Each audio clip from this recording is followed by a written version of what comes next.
शरीर में कभी कभी हल्का दर्द रहता है, थकान लगती है, मन नहीं करता है और मीठा मीठा सा दर्द बना रहता है। ऐसे बहुत सारे लक्षण आपको सामान्य जीवन में दिखाई देते हैं और यह लक्षण केवल सिंपल फॉर्म में भी हो सकते हैं और यह लक्षण गंभीर भी हो सकते हैं। सिंपल ये हो सकता है कि हो सकता है आपको कोई माइल्ड सर्दी खांसी या हल्का बुखार या माइल्ड इन्फेक्शन हो, लेकिन यदि यह सब नहीं है और आप 40 प्लस की उम्र में हैं या 30 प्लस के फीमेल हैं तो पूरे चांसेस हैं कि यह किसी न किसी फॉर्म में आर्थराइटिस, ऑस्टियोपोरोसिस या किसी मिनरल डेफिशिएंसी या फूड डेफिशिएंसी का भी सूचक हो सकता है। यदि इसको एनालाइज करें 40 प्लस में, यदि आप फीमेल हैं, आपको हल्का हल्का दर्द रहता है और कोई भी लक्षण नहीं है, तो आप अपने ऑस्टियोपोरोसिस अर्थात हड्डियों की मजबूती का चेक जरूर कराएं,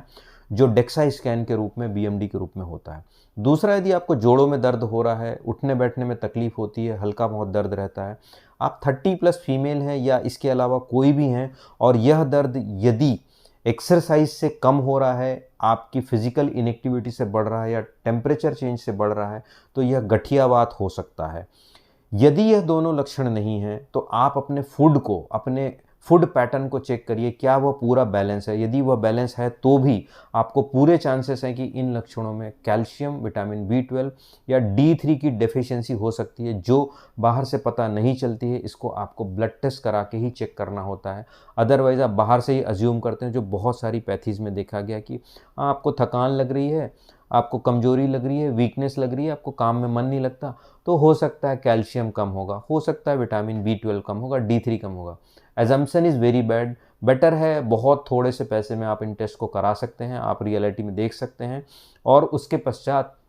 आप अपने विशेषज्ञ की सलाह से विटामिन B12, D3 और उसका एक प्रॉपर डोसेसिंग शेड्यूल में अपना सप्लीमेंट का कोर्स पूरा करें। इन दवाइयों को लॉन्ग टर्म में लेना कहीं से सुरक्षित नहीं है। इनका एक फिक्स पैटर्न होता है जो कि आप इसके खास विशेषज्ञ या स्पेशलिस्ट की मदद से ही लें, ना कि सिर्फ अजम्पशन की कि किसी डॉक्टर ने हमें कहा कि आप कैल्शियम कंटिन्यूस लेते रहिए, विटामिन D लेते रहिए या B12। जिस प्रकार से कमी नुकसानदायक होती है, उसी प्रकार से इन चीज़ों की अधिकता भी आपके शरीर में किसी न किसी प्रकार से नुकसान पहुंचा सकती है। तो अगली बार जब भी आपको हल्की थकान लगे या फिर आपको हल्का दर्द रहे, वीकनेस रहे, तो बिल्कुल अपने ब्लड पैरामीटर्स चेक कराएं, जिसमें से हीमोग्लोबिन, शरीर में प्रोटीन, कैल्शियम, B12, D3 का बैलेंस होना बहुत आवश्यक है और साथ ही इनके अलावा आपका वाटर इंटेक सफिशिएंट होना आवश्यक है, जो इन सारी चीज़ों को बैलेंस करता है।